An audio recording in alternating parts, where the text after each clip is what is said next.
We're at Kittigazuit, right at the mouth of the East Channel on the Mackenzie River Delta. This here used to be a camp, a community of Inuvik back in the late 1800s, the early 1900s. And at one time, Kittigazuit here used to have approximately 2,000 people that were right along the spit here, all the way out towards the Beaufort Sea. And it was back, I think it was the early 1900s, that the flu epidemic came along. One of those epidemics anyways. And a lot of the people died because of the epidemic.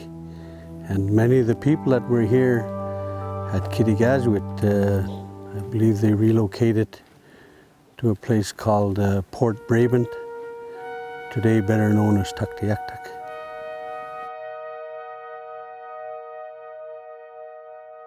This is great to be here because I've been here a few times over the years, and to know that many other Inuit were here. This is Kittigazuit National Historic Site. It's a private historic site that belongs to the Inuit.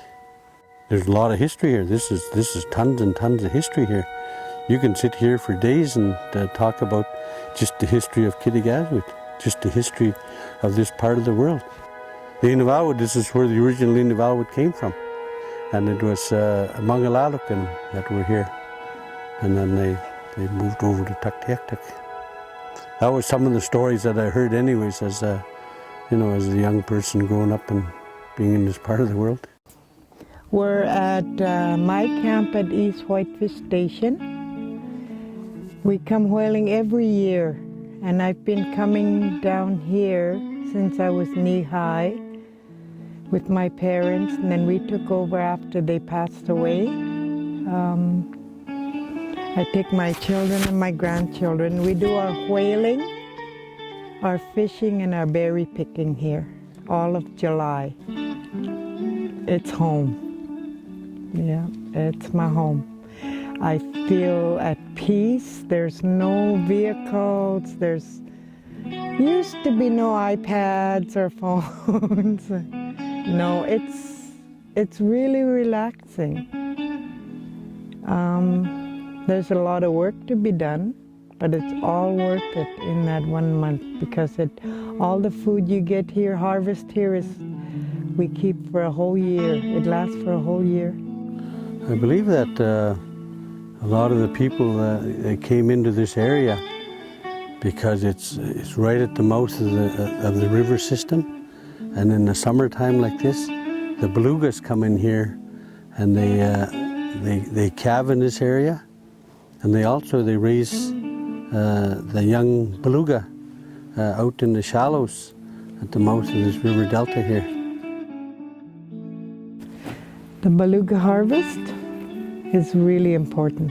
That's where we get our blubber, muck duck, dry fish, and we dry the meat so it could last all year. We put them in portions where it would, we separate them, portion them out to last the whole year. Yeah.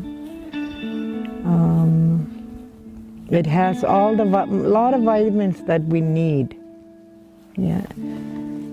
And when you eat muck duck, it gives you a lot of energy. Yeah. It's not like the store-bought where they put all the chemicals and they say there's lots of this vitamin. Yeah. We need that food to eat. It's part of us.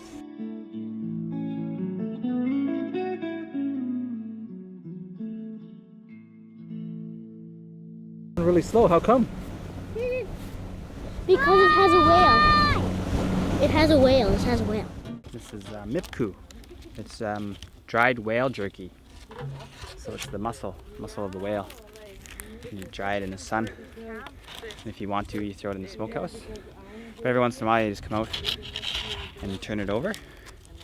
Let the sun get at the other side. Dries it out faster. And you can actually, you can pull at it. Some people, they really pull at it like this to get it more spread out, like that, so the air can get at it, so it dries better. For someone that's never tasted it, what does it taste like? It's really it tastes like it's got a lot of iron in it. So it tastes pretty strong, but it's really, really good. I don't know what it's similar to, but you can definitely taste it's got iron in it. Really, really dark meat, but it's great stuff. It's really, really good stuff. It lasts a long time once you dry it. So they used to be able to get the caribou. They were able to get the beluga in the summertime from the Beaufort Sea over here. They were able to get the fish from around the Beaufort and right in along the river system here. The caribou, I believe in them days, the moose, I don't think they came this far north along the river system. But they also got, they probably got some seals out here too. There was a lot of, I believe there was a lot of food here when our ancestors used to live here. And they used to have, this used to be a thriving part of the Inuit world, right here at Kittigazuit. Cool, well, we're here at the ice house. We came here, we dug for about 4 days with jackhammers and picks and axes. And we were able to get this hole. It's about 12 feet deep. It's starting to fill in with ice again, so we're gonna have to come back and smash down the walls and keep digging here, but it's freezing. It's keeping things cold, so it's working, so we're pretty excited about that. We've built a little bit of a berm around it so the water can't keep rushing in, and then we've put some wood down, and then eventually we're gonna build a house over top to keep the sun off, to keep it frozen, and keep the rain from falling in it. And then we'll have an ice house. And we'll put a big bin down there so we can lift the bin up and down, and we can get our muktuk and fish and all that stuff, keep it frozen, and then Claire won't have to run a generator anymore and won't have to use her freezers, so this will be really nice for her. And it's been a pretty fun little project. It's a lot of work, pretty back-breaking, just jackhammer all day, but it's a little bit easier than pickaxe like they used to do, or bones and rocks.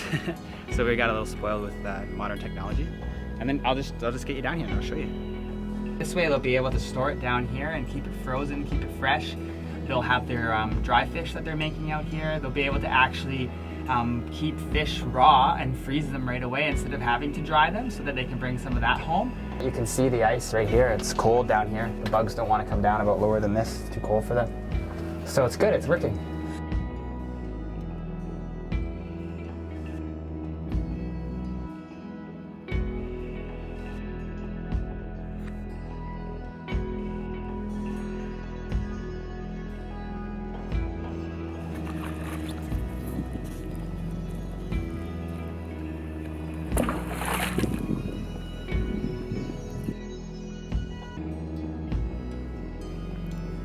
They passed on, and that's when we really found out that our drum dancing was really just about lost. We didn't have very many left. There was my parents, Martha Harry, my father George Harry, and my auntie Sarah Tingmeak, and were the ones that really helped us to get back on our feet with drum dancing. I wasn't much of a help because I couldn't be with drummers and dancers, because I was told that they were, because I was following the Lord and really believing my pastor. He said sometimes when they drum dance, he saw that done before. That was when he was in another place. When they would drum dance, they would be calling the evil spirit to the place where they were drumming, and they would go all night drumming and dancing. That's what I was so afraid of, so I never really was into drum dancing. The only time that I really started was when Nuki and Auntie Sarah told me that you have to come back here, you have to come in and help us because your parents are gone and we have no one to take their place. They were teaching at Sam School, They were teaching the students how to drum dance in the afternoons. They just probably started a year before then, and Auntie Sarah said, "Look at me, I'm not getting young. We need you to help us." So I went in there and I started helping their drum dancing. I knew how to drum dance all along because I was just a little girl. I might be a little baby when I started watching drum dancing. I used to watch them drum dance, even by themselves at home.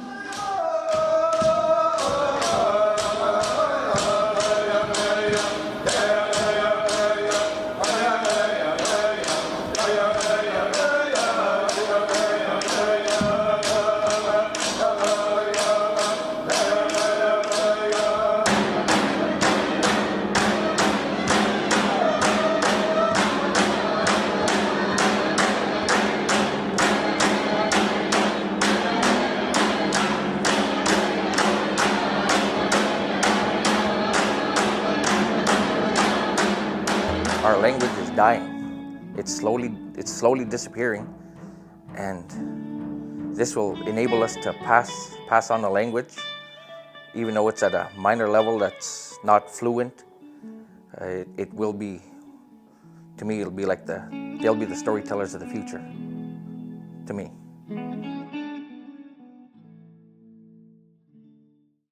Why I'm so involved with the language and anything to do with the language and culture, tradition, it's because I don't want my language to die.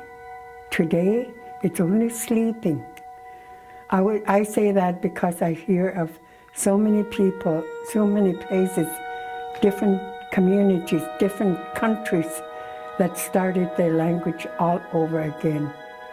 And the love of my language is because of those drummers and dancers that passed on.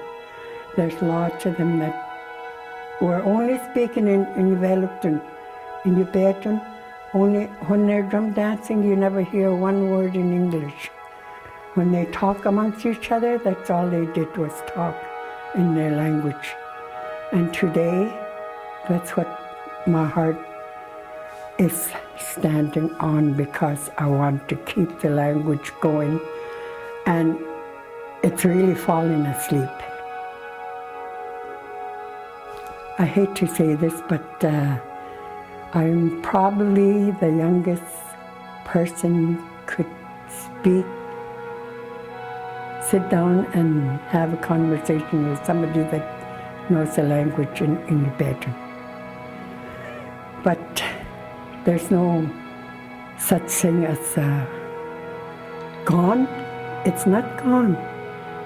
They say it just fall asleep and it's going to come back on. Because I see that, the reason I say that too is because I see a lot of them using the app. There's young people, the young women that have children say that they hear their children using the app. When they're in their room by themselves, they would see them using the app. So I know it's coming back one of these days, and it's so important to me. And I wish that in this whole part of our country, we need all the help we need. I want people to help. I want people to know that how important it is to keep our elders alive. Through the language and also through drum dancing, that's where we keep our elders alive today.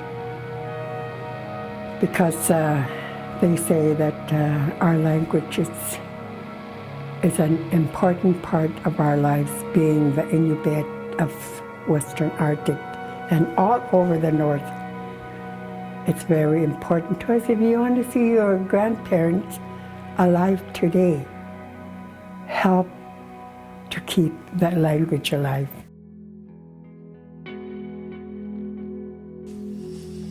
When I left residential school in 1959, I went home for the first time in about 7 years that I spent there. And in those years, I was subjected to removal of my Inuvik language. And today I have the hardest time to try to speak it. I've done it when I was at the age of 7 years old. I spoke to Mom and Dad and my siblings in my language. And because of the residential school experience, that's been wiped out. I couldn't speak it, and I have a tough time today trying to speak it to anyone. And it's the kind of brainwashing that I received that my language was of the devil. Isn't that something? Nothing but misery throughout my life because they took away who I was and who I'm supposed to be. With that kind of, treatment, it damaged me. It caused me misery, and lots of it. There was just about all the adults spoke in Wellington back then. Yeah. And the kids would understand some. But that when you started going to residential school, you were there 8 months of the year. And you'd lose the understanding of some words, but you'd get it back in that 2 months you were with your parents. But then you'd lose it again when you go back to the hostel. Yeah. So it was really a struggle with the language. Yeah. And it still is today. And the kind of things that we were subjected to should never have happened. That's part of the chapter in my life I'd like to see behind me, and that's where it's going to stay. I have taken steps throughout my life to counter all the negatives that I've experienced and replace them with positive things. And along with that, I had to re-educate myself. I hope it keeps going. If something happens to me, I hope it keeps going. And I know in my heart it will, because all my kids and my son-in-laws, they all know what to do. They were all taught down here. Like, there are times where I don't even have to go down to the river. They're doing it. Like when they harvest the whale or make the dry fish. And they all like to pick berries, so. Now we have my grandchildren involved. I have a granddaughter who started cutting fish when she was 6 years old. Now she's professional at making dry fish. I have a grandson who's come every year, and he can explain. If a tourist asks him to explain how you did this, or he can explain it. Yeah, and he's only 8. Yeah. And all my grandchildren are all willing to learn, which is nice. And I know it will keep going after I'm gone. Yeah. Look at this. You can't beat this. It's just such a beautiful part of the world.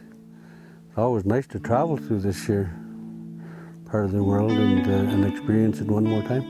I think in this day and age, if we want to be out here hunting and trapping and trying to live off the land, I think we also have to make sure that we try to encourage our children to go to school and also to get an education.